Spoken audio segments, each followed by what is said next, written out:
Yeah. All right. Hello, Doc, alcoholic addict, amongst other things. Hello, Doc. And welcome to another fantastic edition of Sober School. All right. Well, last week we talked about what did we talk about? Regret and resentment, which is something we all kind of deal with. But it's really vestiges. It's stuff from our past that's affects our present and worse than that, our future. And we're kind of gonna continue with that today. First and foremost, for all you people and for everybody on the interwebs, this is gonna be a disturbing class, more disturbing than usual. I just thought I would give you guys a heads up.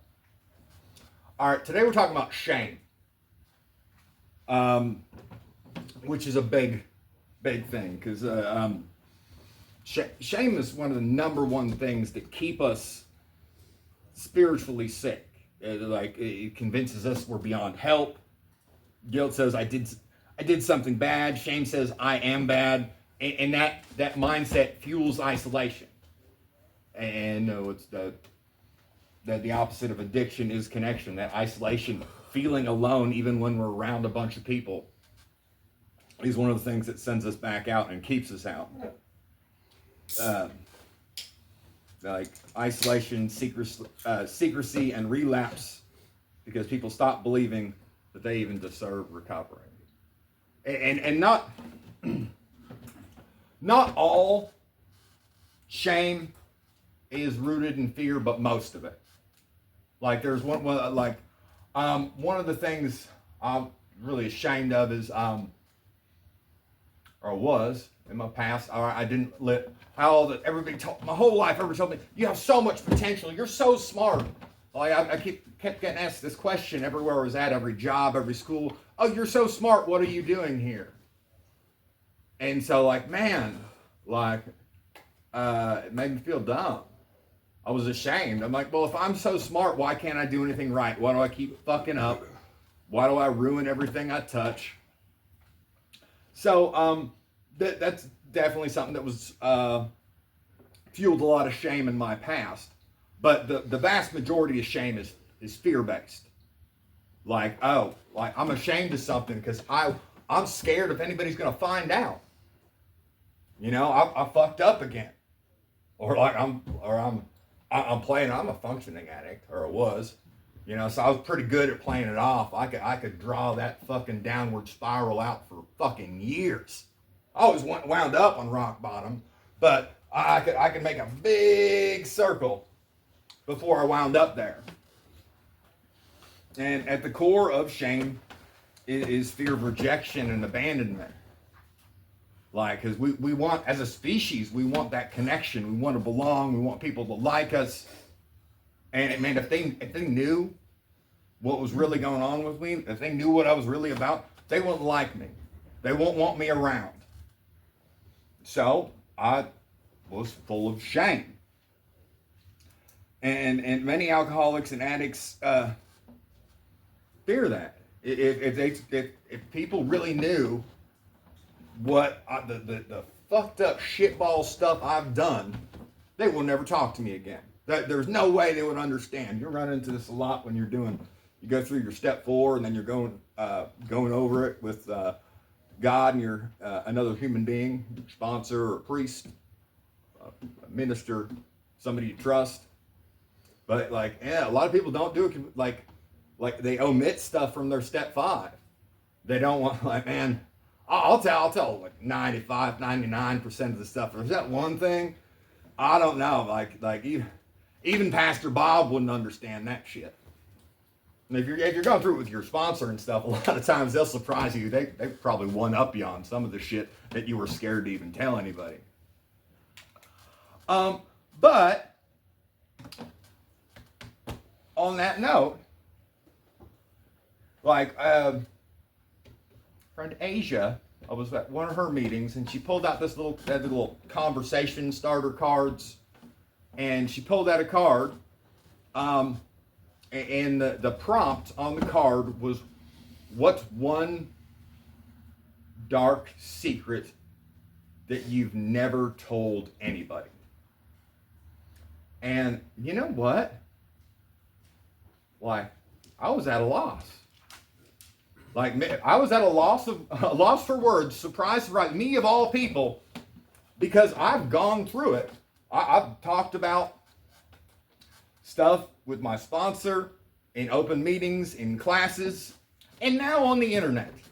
So we're going to go over the most horrible things I've done. Now I'm going to put it online. All right, and just the horrible things I've done, the horrible stuff that's happened to me in the past that was the root, which led to a lot of shame. Well, where's start? All right. So when I was 8, my mom and dad got divorced, and we moved into a house in Scottsdale. Didn't really know anybody. There's a couple younger people who live on the street, and there's this dude up the road. So he had some cool bikes and like remote control cars, and so I started like gravitating, hang out with him, because I had a really bad speech impediment and a stutter and a lisp, and I couldn't talk really well, so it was really hard for me to connect with people. Man, and he seemed to want to hang out, and he had all this cool stuff. Well, long story short, he ended up molesting me. And I've got a really good memory. Like my little sister's like, I think 3.5, maybe 4 years younger than me. And I can remember the day she came home from the hospital and the curtains and everything. I remember everything up until that point. I can remember everything after that point. But I don't know. I'm not sure exactly what happens, because I blocked my brains. It's like, we're not doing it. Blocking that out. I can even remember going to there's some dudes on the next street over, and they were showing me some cool Matchbox cars they had. They was a little bit older. And I remember like saying something, and they were the ones I told, who ended up like freaking out, and that's why the police got called. And I can remember the conversation, but you ever see Kill Bill? You know, whenever she says her name, it's like, or they say her name, it's like, it's like bleeped out. It's like that. I can see myself, I can see them, I can see the look on their face, but when I'm saying what happened, like the audio goes out. But it's probably safe to say that it wasn't good. I remember some special conversations with police and anatomically correct dolls. But yeah, that kind of fucked me up for a long time. So much so, he lived at the end of my street, second to last house on the right, and that was the way I had to walk to school. I lived in the middle of the street, straight underneath the middle street light in the middle of the street, and I would walk the other way and double back, because after that happened, I couldn't bring myself to walk past his house for probably 8-9 years after that. And shortly after that, like I was already on the spectrum and messed up and had all this stuff going on, and that kind of messed me up even more. And my parents were divorced, and I was in like the class with the kids with helmets next to the boiler room, and gifted classes at the same time. So I didn't really fit in anywhere. And I remember there was a time I was hanging out with this little girl who lived a couple houses down, and we were like messing around in the backyard, and like I tickled her, and I'm like, oh well, I snuck a peek, kind of ashamed of that, you know. I didn't like touch her or anything, but like that was shitball. And then a couple years, maybe 4 or 5 years later, I was at a church function, and I used, well, it sounds kind of fucked up to say it, I use hypnosis to feel a girl's boobs. And yeah, that was really shitball, and she was totally hep to it. She just couldn't move, and like, that really fucked me up. I was horribly, and rightfully so, horribly ashamed of that. I actually ended up, uh, attempting suicide over that because I was so ashamed because like those last two incidents, I'm like, I'm the same exact sort of monster that did this shit to me. And I knew how much it fucked up me, and I'm that same kind of monster, and I was really fucking ashamed. Like I was all fucked up. Well, a couple of years after that, and I was in and out of treatment centers and stuff. Well, my mom had cancer, and I put her through hell both times. When it like first time she had cancer and that went into remission, and I just put her through hell. And then the cancer came back, and I was still putting her through hell, and then she died. And I'm really ashamed of that. That really, it hurts my heart. Because my mom was a fucking saint. She was a school teacher. She taught gifted kids in an inner city school in Phoenix. She had like the voice of an angel, and she used to sing and play guitar, and she had a song on the Billboard 100, but back before I was born. She would do anything for anybody. Like her students loved her, everybody at church loved her, and I put her through hell. And that's something I'm not super proud of. None of those things are anything I'm super proud of. And they fucked me up for a long time. And after my mom died, I'm like, okay, I couldn't deal with I couldn't deal with the feelings.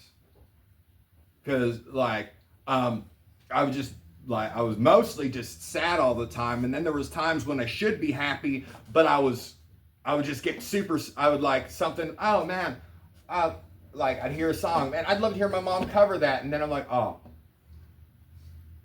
And I was fucking just start bawling again. So like, I need something that makes sense. I need a framework. I need a structure of where I can at least feel what I'm feeling makes sense. And I've seen enough movies. You know, I'll start drinking a fucking handle a day. She had a couple bottles. She had a script, and I don't even know what laudanum is. It's a tincture of opium. Like my mom, she had GI problems, and she had a prescription for laudanum, and she had a quart and a half left. And I let's dive in that. Well, fuck, make a good mixer, doing fucking what is it? Fucking black velvet and fucking laudanum shots. You know, good times. You know, kid stuff. And yeah, I got fucking really dependent on alcohol and opiates. And I was prescribed stimulants, and I was breaking those down by that point. And then, well, it's kind of not doing the trick anymore. And there's these bikers I grew up with. They got stimulants that are even better. And yeah, definitely. So I started just using drugs and alcohol to regulate my feelings or block them out.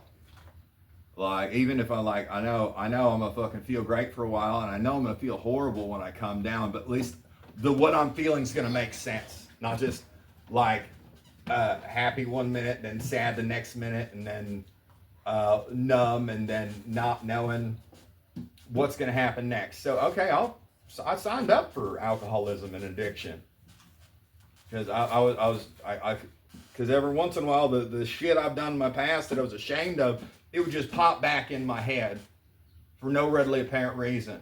Everything would be going good, be a nice sunny day, be riding my bike, and I'd just see a house that kind of looked like that old boy's house, or hear a song that reminded my mom, or little kids playing, or it wouldn't even necessarily make sense. Just suddenly, all of a sudden, shame would come back, and I would remember that one horrible thing I did, and then, oh, well, we're on the topic of shame. Here's every other horrible thing you've ever done in your entire life that you can remember, and I can remember pretty much all of it.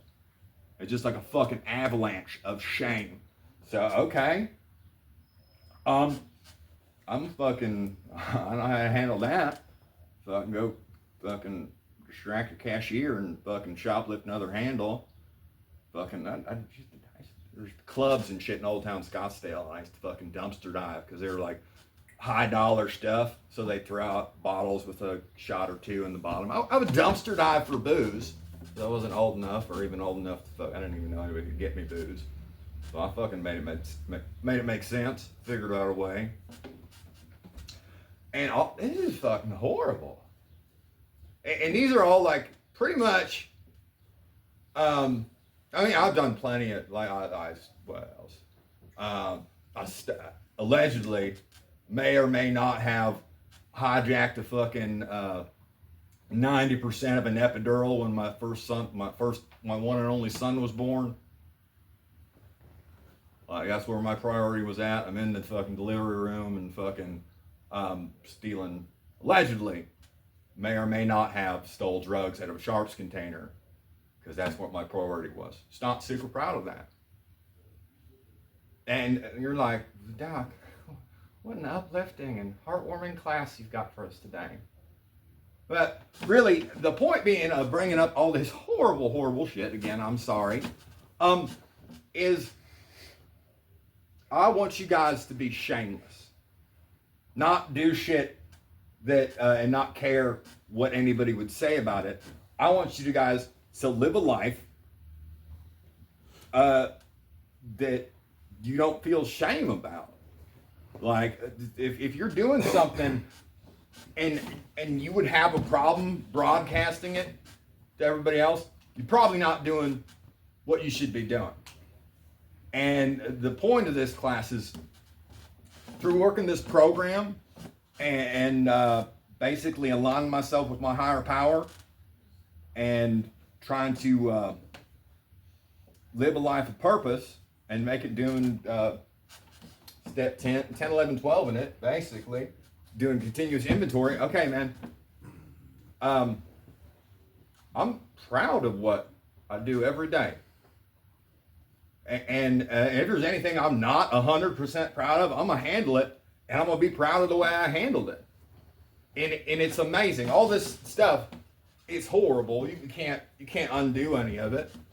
We talked last week about the proportional differences between the rearview mirror and the windshield. Like, the rear view is like this big, and the rear view and the windshield is like this big, because that's what our attention needs. That's how we need to divide our attention. It's important to know what's in our past, the shit that's happened. But as long as it's in the rearview mirror, that's fine. Okay, we can recognize that. That way, I know what it looks like. So if I see the thing that used to be in the rearview mirror in my windshield, okay, I need to pump the brakes. I need to take evasive action. I need to fucking take a Ralph or a Larry, reroute, fucking detour, do whatever it takes so I don't fucking let the stuff in the rear mirror wind up in my windshield ever again. Like, because when somebody feels worthless, they it's not rocket surgery. They seek relief through substances, compulsive behaviors, anger, and avoidance. And then the cycle becomes like shame, escape, consequences, more shame, and fear tells us this vulnerability is dangerous because it just compounds. It just gets worse, and it starts off a little at first. Open ourselves doing anything we wouldn't be proud of. Okay, so I'm not, man, I snagged a Mountain Dew out of my fucking Bunky's fucking box. Man, he's got like 3 cases and one of them's open. Or like, okay, it's not a big deal, it's just a Mountain Dew. But now, if I don't tell him immediately, okay, now every time I see him, or see Mountain Dew, I'm going to be thinking, oh man, I fucking stole this Mountain Dew. I'm going to be thinking about this shitball stuff I did. And it's not a pleasant feeling. Shame is not good. It plays on some primordial portions of our brain, and the fear, and then the amygdala, and then cortisol spikes, and these stress chemicals, and it's super, super unhealthy, like we were talking about. But recovery requires, this is a program of rigorous honesty. Like, that whole, oh, what else? I missed one. Okay, so I was in high school, I just got kicked out of high school, and I was hanging out over this girl's house with one of her friends and my roommate. And I really liked the girl, but I couldn't talk, much less talk to girls. But man, things smoothed out when I started drinking. So we're playing a game called Clear, where you fill a glass with 50-50, like it was like blueberry belly washers and vodka. Then you drink half of it and you fill it up the rest of the way with vodka. Then you drink half of it and fill it up the rest of the way with vodka. You get the point. Object of the game is to get your glass clear, but it never happens. But if you lose, you win. Say so. Yeah. Well, I was blackout drunk, and so based on what I saw on the videotape, so like the girl that I actually liked was trying to get with me, but I was unconscious. So her friend and her stripped me naked, and then my roommate, who was gay, he fluffed me, and then she fucked me while I was unconscious. And I'm no lexicographer, but I'm pretty sure by definition, 3 people sexually assaulting you is gang rape. And it's not something I'm super proud of. And then the tape circulated around my school. So either way you won. Well, yeah, it kind of sounds cool, maybe a little bit, but no. Like, people who hear about it or see the tape, they kind of stop after they see some guy blowing you, and they kind of draw conclusions on that. Even though the fact that I was fucking completely unconscious didn't didn't affect the public opinion that much. Also, like, it's kind of weird, and was kind of weird. I'm kind of weird. I used to have long hair, and so like, yeah, that totally helped my street cred a whole bunch. Yeah, and that's another fucking horrible thing. There's all these fucking horrible things that lead to shame that led me to get fucked up, and it's kind of understandable, you know, like it fucking.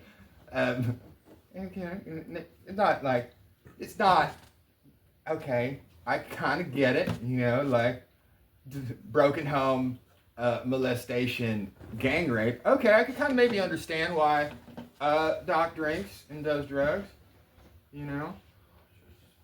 But there's definitely a lot of shame. And shame was a big one, and fear, man. Because it was pretty much all those were like fear-rooted shame. Like, what if they find out? What did I do to allow myself to get molested? What's fucking wrong with me? Like, and then why would I do that shit to somebody else that, like, it was anywhere even adjacent to that? What the fuck is wrong with me? So I fucking got high about it. I drank about it. For a long time. Only like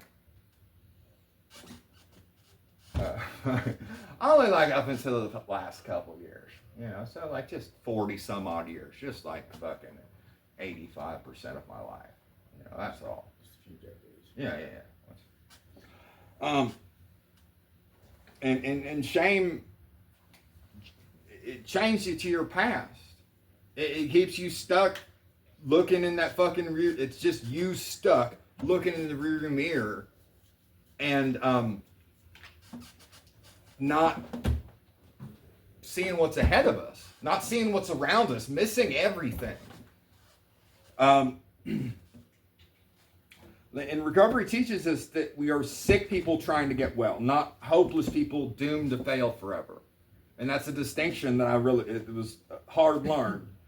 Shame often masquerades as pride or anger. Like, oh man, I'm fucking. I don't want anybody to fucking do this shit. I'm fucking straight as fuck.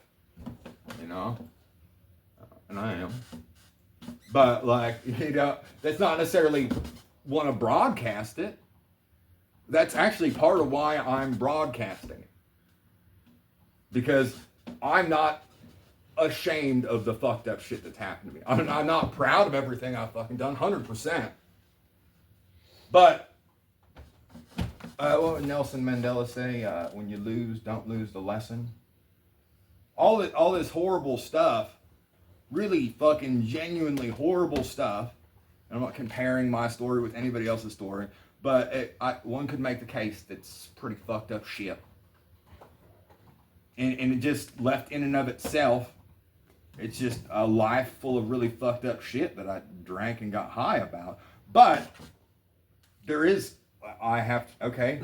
lessons to be learned here. All right.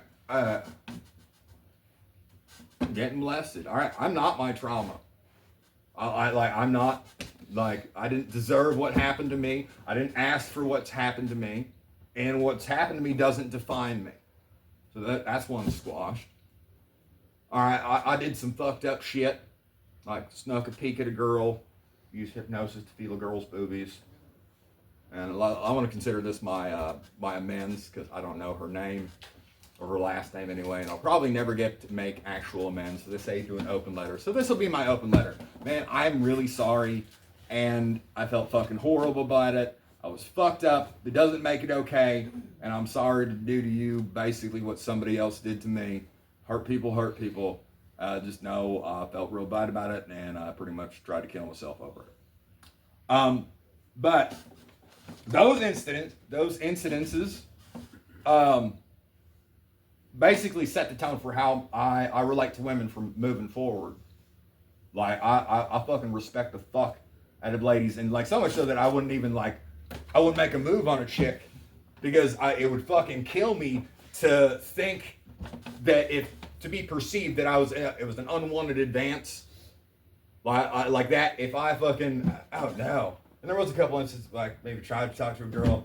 She's like, I just don't like you like that. And like, okay, I'm gonna go get fucked up, because I was, that was the worst feeling in the world, because I knew how I felt, and like if I made anybody feel anywhere even adjacent to what I felt, that fucking killed me. So, but that horrible shit, pretty much set the tone for how I relate to women. I respect women. I advocate for them.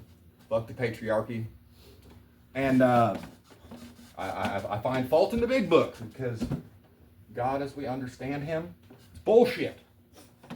It is. It's misogynistic. There's like one chapter in the AA big book where a member of the fellowship corrects it.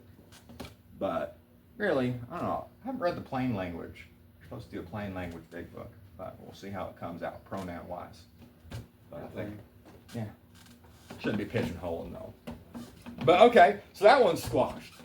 Like that horrible shit turned me into, I'm a fucking advocate. I will look out for ladies. I treat them with respect. And I don't get violent anymore, but historically after that, okay, you make a girl fucking cry or fucking put hands on her and shit, I'm probably gonna fucking throw you through a fucking window. Historically. Not anymore. I don't show people out unless they need it. And I don't throw people through windows. Unless they need it. Unless they need it. It's got to be medicinal window throwing. But okay, so that's squashed. So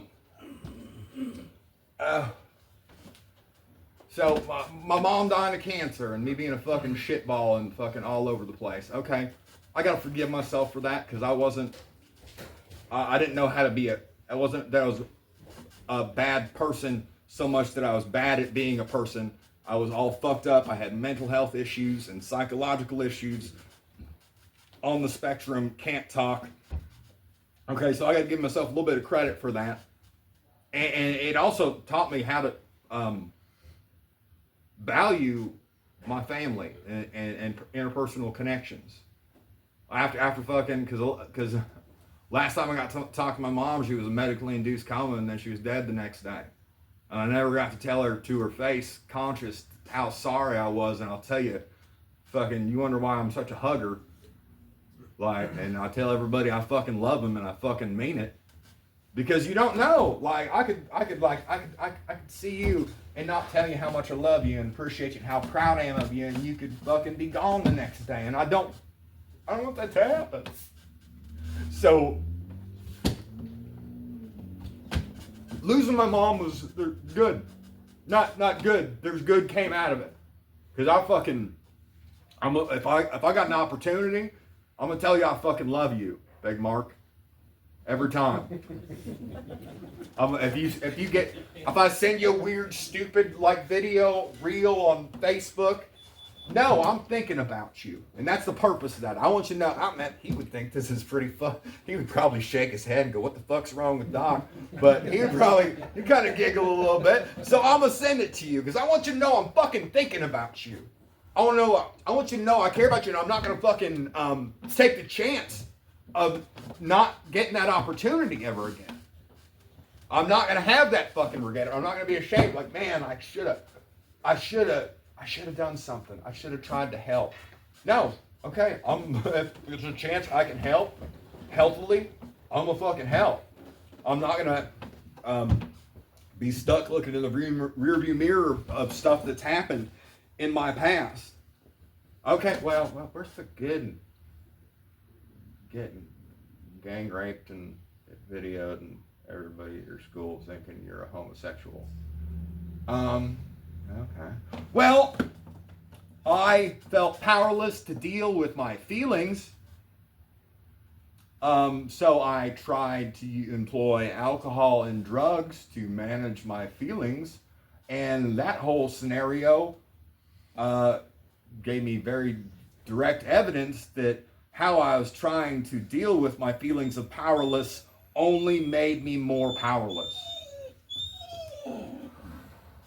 And that's a good thing to know.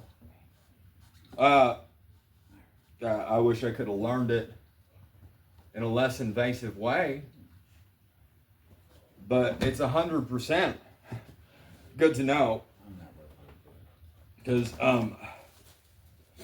this fear-based shame keeps you people from asking for help. I don't know how many fucking times when I was in it and living as a functioning addict, and I'm at work and I'm fucking dope sick and I got the fucking shakes, and I just got to put on a happy face and just go about my day and do the job, and because I got to keep this whole train wreck going, because if I don't, I'm gonna have to fucking come down. And when really inside I just want to fucking go, help, God help me, I've got a fucking problem. I don't know how to stop. I don't got brakes. Yeah. And that's because of fear and shame. Because my boss Jim at the Holiday Inn in Hampton, he would have 100% advocated for me. He would have got me the help I fucking needed. He would have made sure I could come back. And I wouldn't have lost the fucking salary job. You know? But because of shame. Because I was ashamed. Man, if they found out how fucked up I am, they wouldn't want me. And I made my amends to Jim for my fuck uppedness, and he loves me and he's super proud of what I'm doing now. And so that's another positive lesson, because connection is one of the greatest antidotes to shame. That's why it's really important for me that you guys know you can always fucking talk to me. That's why I'm not at the house anymore, but you'll notice my number's still on the board. So if you're having a fucking hard time,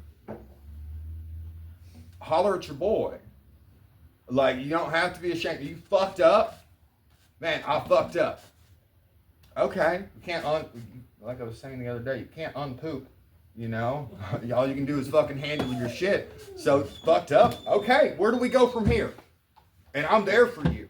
Don't be fucking ashamed. If you fuck up, okay, let's fucking, we're running off the fucking rails a little bit. Fucking holler at your boy. We'll get the fucking shit going back on the tracks, going in the right fucking direction. Because that's what I want for you. And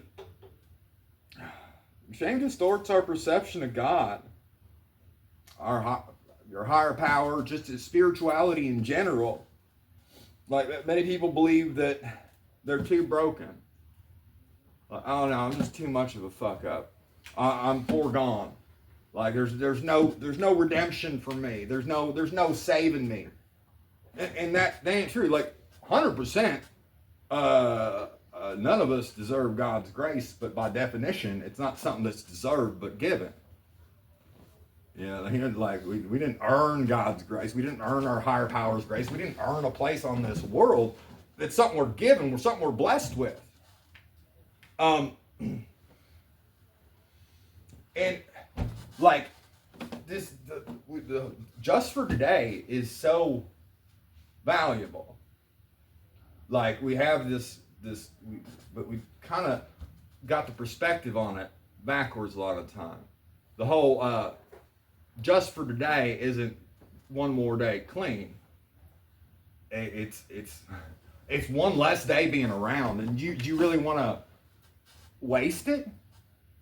All right, let's do an experiment.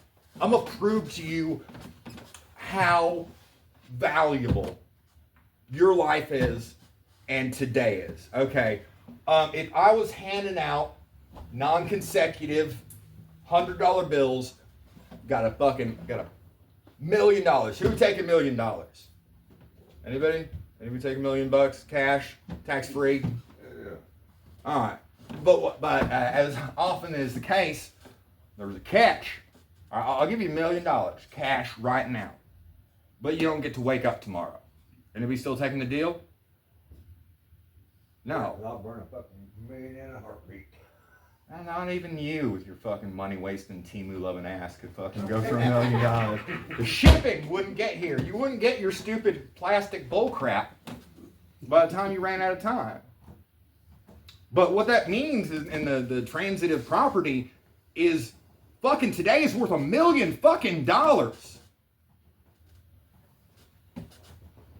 Like, honestly, if you wouldn't take $1 million in place of not waking up tomorrow, that means today is worth $1 million fucking dollars. And there's been plenty of times I've done stuff that made me feel like $1 million and I overdosed. And like, because is that a good deal? You know? Oh, I feel like $1 million and then I might die. And there's people who will take that deal. Spiritually sick people who are fucking ruled by fear and shame. My buddy, I'm gonna call him Jay. I won't shout him out on the interwebs, but he he OD'd, and they took him to fucking St. E, and they Narcaned him and brought him back. You know what he did? He asked the doctor, how long does this last? They said about half hour, 45 minutes, and he said, okay, I'll be back. And he went and overdosed in the parking lot. And I'll tell you one thing, like, he's doing better now, but at that point in his life, he was ruled by fucking fear and shame, and he had fucked up shit happen to him that he couldn't fucking deal with, and he wanted to feel anything but what he was feeling. So he went that route. But if you saw somebody, okay, yeah, taking that $1 million, knowing they're not going to wake up tomorrow, you're like, what the fuck? Are you fucking retarded? Kinda. You know? Like, feeling, doesn't matter how, it doesn't matter if it's $10 million. I wouldn't take a fucking Elon Musk's net worth to not wake up tomorrow. I got fucking work to do. And we need to forgive ourselves for the fucked up shit we've done and the fucked up shit, all the shit that's in the rearview mirror. Every time we felt some sort of way about something, every time we missed our turn and regretted it, like fucking every time we hit a curb or ran over a mailbox or all that shit's in the rearview mirror. And freedom in recovery comes from rigorous honesty and acceptance. And when we bring our fears, defects, and past into light, shame loses its power. What we hide controls us, and what we face can heal us. Like all that fucked up shit that I was so ashamed of, it is literally gonna be on the internet. None of that fucking shit has any fucking power over me anymore. And I'm gonna tell you, on the other side of it, it's a real good fucking feeling. Knowing that, yeah, like fucking, you can ask me anytime, any day, hey, Doc, you proud of what you did today? Fuck yeah. There's nothing like, you wanna fucking, like, you walked in on me masturbating. You know what? Fucking, if I'm masturbating, it's for a fucking reason. And I'm not gonna fucking stop, and you're probably gonna be the one embarrassed. I might ask if you need some help, you know, or if you fucking advise you where the splash zone is. But, like, if I'm doing it for a fucking reason. I know where my fucking head's at, literally and figuratively. I'm doing it for a fucking reason. I ain't stopping.